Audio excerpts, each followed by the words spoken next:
ఈ సమాచారం కేవలం అవగాహన కోసం మాత్రమే అందిస్తున్నాం. ఇది ఎలాంటి ఆర్థిక సలహా కాదు. ఏదైనా పెట్టుబడి నిర్ణయం తీసుకునే ముందు దయచేసి మీ సొంతంగా పరిశోధన చేయడం చాలా ముఖ్యం. ఒక కంపెనీ స్టాక్ మార్కెట్లోకి వస్తోందంటే అసలు తెర వెనుక ఏం జరుగుతుంది? ఎప్పుడైనా ఆలోచించారా? దాని గురించే ఇప్పుడు తెలుసుకోబోతున్నాం. భారతీయ స్టాక్ మార్కెట్ నిర్మాణం గురించి సులభంగా వివరించే ఈ సిరీస్కు స్వాగతం. ఈరోజు మనం చాలా ముఖ్యమైన టాపిక్ గురించి మాట్లాడుకుందాం. అదే ఐపీఓ, అంటే ఇనీషియల్ పబ్లిక్ ఆఫరింగ్. అసలు ఈ ఐపీఓ ప్రక్రియ ఎలా ఉంటుందో స్టెప్ బై స్టెప్ చూద్దాం. ఈ విశ్లేషణలో మనం మొత్తం ఐపీఓ జర్నీని స్టెప్ బై స్టెప్ చూద్దాం. అంటే ఒక కంపెనీ పబ్లిక్గా మారాలని నిర్ణయించుకున్నప్పటి నుంచి స్టాక్ ఎక్స్చేంజ్లో మొదటి రోజు ట్రేడింగ్ మొదలయ్యే వరకు జరిగే ప్రతి విషయాన్ని క్లియర్గా అర్థం చేసుకుందాం. సరే, అయితే ఇక అసలు విషయంలోకి వెళ్ళిపోదాం. మొట్టమొదటిగా మనకు రావాల్సిన ప్రశ్న ఏంటంటే, అసలు కంపెనీలు పబ్లిక్గా ఎందుకు మారాలి? దీని వెనుక కారణాలేంటి? సో ఇనీషియల్ పబ్లిక్ ఆఫరింగ్, షార్ట్గా ఐపీఓ అంటాం కదా.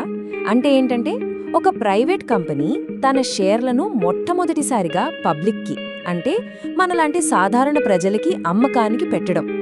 ఈ ప్రాసెస్ పూర్తయ్యాక ఆ కంపెనీ ఒక పబ్లిక్ లిస్టెడ్ కంపెనీగా మారిపోతుంది. ఓకే, మరి ప్రైవేట్ కంపెనీకి పబ్లిక్ కంపెనీకి తేడా ఏంటి? ఇది చాలా ముఖ్యమైన విషయం. చూడండి, ప్రైవేట్ కంపెనీలో ఓనర్షిప్ అనేది కొద్దిమంది వ్యక్తుల చేతుల్లోనే ఉంటుంది. కానీ అది పబ్లిక్గా మారినప్పుడు ఆ ఓనర్షిప్ వేల లక్షల మంది పబ్లిక్ ఇన్వెస్టర్లకు షేర్ల రూపంలో బదిలీ అవుతుంది. అంతేకాదు, పబ్లిక్ కంపెనీలపై ప్రభుత్వ నియంత్రణ, పారదర్శకత చాలా ఎక్కువగా ఉంటాయి. అసలు కంపెనీలు ఐపీఓకి ఎందుకు వెళ్తాయి? దీనికి చాలా కారణాలుంటాయి. ముఖ్యంగా వాళ్ల వ్యాపారాన్ని పెంచుకోవడానికి పెద్ద మొత్తంలో డబ్బు అవసరమవుతుంది, లేదా ఉన్న అప్పులు తీర్చడానికి కావచ్చు. ఇంకో ముఖ్యమైన కారణం ఏంటంటే, కంపెనీ మొదట్లో పెట్టుబడి పెట్టిన వారికి ఒక ఎగ్జిట్ ఆప్షన్ ఇవ్వడం. దీనివల్ల కంపెనీ బ్రాండ్కి మంచి పేరు, గుర్తింపు వస్తుంది. ఇంకా షేర్లకు లిక్విడిటీ, అంటే సులభంగా కొని అమ్మే అవకాశం కలుగుతుంది. సరే, ఈ మొత్తం ఐపీఓ ప్రాసెస్ను నడిపించడంలో ఇద్దరు చాలా కీలకం. ఒకరు ఈ ఆటకి రూల్స్ పెట్టే రెగ్యులేటర్, ఇంకొకరు ఆ రూల్స్ ప్రకారం కంపెనీని మార్కెట్లోకి తీసుకొచ్చే ఆర్కిటెక్ట్. వాళ్ళెవరో, వాళ్ల పనేంతో ఇప్పుడు చూద్దాం. మొదటిది మార్కెట్ వాచ్డాగ్, అదేనండి సెబీ, అంటే securities and exchange board of India. సింపుల్గా చెప్పాలంటే ఇండియన్ స్టాక్ మార్కెట్కి ఇదొక కాపలాదారు. మార్కెట్లో అన్నీ సక్రమంగా, న్యాయంగా జరగాలి, పెట్టుబడిదారుల ప్రయోజనాలను కాపాడాలి. ఇదే సెబీ ముఖ్య ఉద్దేశం. మరి ఐపీఓలలో సెబీ పాత్ర ఏంటి? చాలా కీలకం. ముఖ్యంగా మనలాంటి ఇన్వెస్టర్ల ప్రయోజనాలను కాపాడుతుంది. కంపెనీలు నిజాయితీగా, పారదర్శకంగా ఉండేలా చేస్తుంది. వాళ్లు ఇచ్చే డాక్యుమెంట్లను క్షుణ్ణంగా పరిశీలిస్తుంది. ధర నిర్ణయం, షేర్ల కేటాయింపు లాంటి విషయాల్లో నియమాలను పెడుతుంది. అన్నిటికన్నా ముఖ్యంగా మార్కెట్లో ఎలాంటి మోసాలు జరగకుండా నివారిస్తుంది. ఇక రెండో వ్యక్తి ఐపీఓ ఆర్కిటెక్ట్, అదే ఇన్వెస్ట్మెంట్ బ్యాంక్. వీళ్లనే మర్చెంట్ బ్యాంకర్ అని కూడా పిలుస్తారు. ఒక కంపెనీని ప్రైవేట్ నుంచి పబ్లిక్గా మార్చే ఈ మొత్తం ప్రయాణంలో వీళ్లదే కీలక పాత్ర. నిజంగా చెప్పాలంటే వీళ్లే ఈ ప్రాసెస్ను డిజైన్ చేసి నడిపిస్తారు. అసలు ఈ ఇన్వెస్ట్మెంట్ బ్యాంక్ ఏం చేస్తుంది? ఫస్ట్, డ్యూ డిలిజెన్స్ చేస్తుంది. అంటే కంపెనీ ఫైనాన్షియల్స్, లీగల్ విషయాలు అన్నీ పక్కాగా ఉన్నాయో లేదో చెక్ చేస్తుంది. తర్వాత ఐపీఓకి సంబంధించిన అన్ని డాక్యుమెంట్లు, ముఖ్యంగా డిఆర్హెచ్పిని తయారు చేస్తుంది. ఆ తర్వాత పెద్ద ఇన్వెస్టర్లని ఆకర్షించడానికి రోడ్ షోలు లాంటివి నిర్వహిస్తుంది. ఫైనల్గా షేర్ ధర ఎంత పెట్టాలి, ఎవరికి ఎన్ని షేర్లు కేటాయించాలి అనే విషయాల్లో కంపెనీకి గైడెన్స్ ఇస్తుంది. ఓకే, ఇప్పుడు మనం ఒక చాలా ముఖ్యమైన డాక్యుమెంట్ గురించి మాట్లాడుకుందాం. ఐపీఓలో ఇన్వెస్ట్ చేయాలనుకునే వాళ్లకి ఇదొక బ్లూ ప్రింట్ లాంటిది. అదే డిఆర్హెచ్పి. అసలేంటిది? దీని ప్రాముఖ్యత ఏంటో చూద్దాం. డిఆర్హెచ్పి అంటే డ్రాఫ్ట్ రెడ్ హెరింగ్ ప్రాస్పెక్టస్. ఇది ఒక పెద్ద డిక్లరేషన్ డాక్యుమెంట్ అన్నమాట. కంపెనీ దీన్ని సెబీకి ఫైల్ చేస్తుంది. ఇందులో కంపెనీ వ్యాపారం ఏంటి, వాళ్ల ఫైనాన్షియల్స్ ఎలా ఉన్నాయి, వాళ్లకున్న రిస్కులేంటి, ఇంకా ఈ ఐపీఓ ద్వారా సేకరించిన డబ్బుని ఏం చేయబోతున్నారు, ఇలాంటి పూర్తి వివరాలు ఇందులో ఉంటాయి.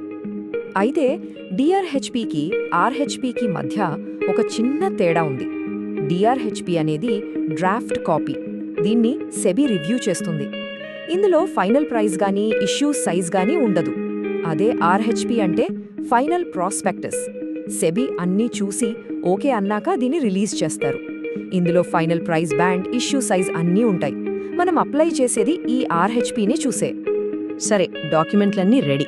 ఇక అసలు విషయానికొద్దాం. పబ్లిక్ ఈ ఐపీఓలో ఎలా పాల్గొంటారు, ఆ బిడ్డింగ్ ప్రాసెస్ ఏంటి, దాన్నిప్పుడు వివరంగా తెలుసుకుందాం. ఇండియాలో చాలా ఐపీఓలు బుక్ బిల్డింగ్ ప్రాసెస్ను వాడతాయి.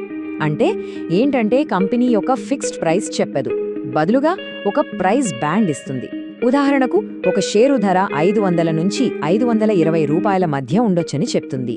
ఇన్వెస్టర్లు ఈ బ్యాండ్లో తమకు నచ్చిన ధరకు బిడ్ చేస్తారు. వచ్చిన డిమాండ్ను బట్టి ఫైనల్ ప్రైస్ డిసైడ్ అవుతుంది. దీన్నే ప్రైస్ డిస్కవరీ అని కూడా అంటారు. ఐపీఓలో షేర్లను అందరికీ ఒకేలా పంచరు. దానికి ఒక కోటా సిస్టమ్ ఉంటుంది. సాధారణంగా 50% షేర్లను క్యూఐబీలకి, అంటే క్వాలిఫైడ్ ఇన్స్టిట్యూషనల్ బయర్స్కి కేటాయిస్తారు.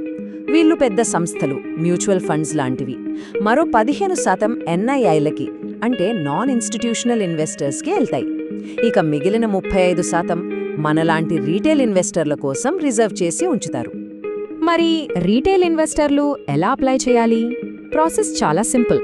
మన డీమ్యాట్ అకౌంట్ ఉన్న బ్రోకర్ యాప్ నుంచే అప్లై చేసుకోవచ్చు. ఇక్కడ ఒక ముఖ్యమైన విషయం గుర్తుంచుకోవాలి. మనం అప్లై చేసిన వెంటనే డబ్బులు కట్ అవ్వవు. ఏఎస్బీఏ లేదా యూపీఐ ద్వారా ఆ అమౌంట్ మన బ్యాంక్ అకౌంట్లో బ్లాక్ అవుతుంది అంతే. ఒకవేళ మనకు షేర్లు అలాట్ అయితేనే డబ్బులు డెబిట్ అవుతాయి, లేకపోతే ఆ బ్లాక్ అయిన అమౌంట్ రిలీజ్ అయిపోతుంది. ఓకే, బిడ్డింగ్ అయిపోయింది, అందరూ అప్లై చేశారు. తరువాత ఏంటి? షేర్ల కేటాయింపు ఎలా జరుగుతుంది? ఆ తరువాత అందరూ ఎదురు చూసే లిస్టింగ్ రోజున ఏం జరుగుతుంది చూద్దాం. మనం తరచూ వినే పదం ఓవర్ సబ్స్క్రిప్షన్. అంటే కంపెనీ అమ్మకానికి పెట్టిన షేర్ల కన్నా ఎక్కువ డిమాండ్ రావడం. ముఖ్యంగా రీటైల్ కేటగిరీలో ఇలా ఓవర్ సబ్స్క్రిప్షన్ జరిగినప్పుడు అప్లై చేసిన అందరికీ షేర్లివ్వడం సాధ్యం కాదు. అప్పుడు ఒక కంప్యూటరైజ్డ్ లాటరీ సిస్టమ్ ద్వారా కేటాయింపు చేస్తారు. ఇక ఫైనల్గా వచ్చేదే లిస్టింగ్ డే. ఈ రోజు ఆ కంపెనీ షేర్లు స్టాక్ ఎక్స్చేంజ్లో ట్రేడింగ్కి అందుబాటులోకి వస్తాయి.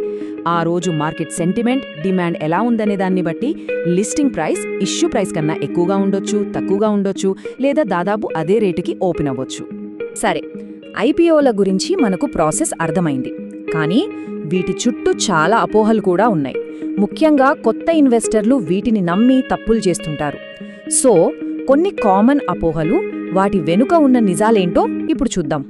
మొదటి అపోహ, ప్రతి ఐపీఓ గ్యారంటీగా లాభాలిస్తుంది. ఇది అస్సలు నిజం కాదు. చాలా ఐపీఓలు లిస్టింగ్ తర్వాత పడిపోతాయి. రెండవ అపోహ, ఐపీఓ బాగా ఓవర్ సబ్స్క్రైబ్ అయితే లిస్టింగ్ గెయిన్స్ పక్కా. డిమాండ్ ఎక్కువగా ఉన్నంత మాత్రాన ధర పెరుగుతుందని గ్యారంటీ లేదు. మూడోది, గ్రే మార్కెట్ ప్రీమియం అంటే జీఎంపీ. ఇది నమ్మదగింది అనుకోవటం. గుర్తుంచుకోండి, జీఎంపీ అనేది కేవలం ఒక అనధికారిక, అన్రెగ్యులేటెడ్ స్పెక్యులేషన్ మాత్రమే. సో ఇప్పటివరకు మనం చర్చించుకున్నది ఒక్కసారి సమరైజ్ చేసుకుందాం.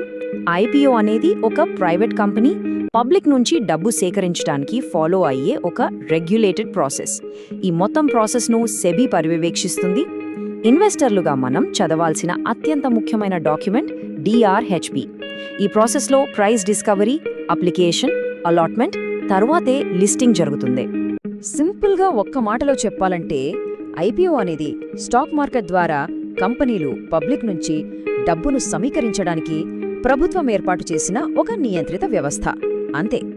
మరోసారి గుర్తుంచుకోండి, ఈ సమాచారం కేవలం అవగాహన కల్పించడం కోసమే. ఏదైనా ఐపీఓలో ఇన్వెస్ట్ చేసే ముందు ఎల్లప్పుడూ డిఆర్హెచ్పిని పూర్తిగా చదివి మీ స్వంత రీసెర్చ్ చేయడం చాలా ముఖ్యం.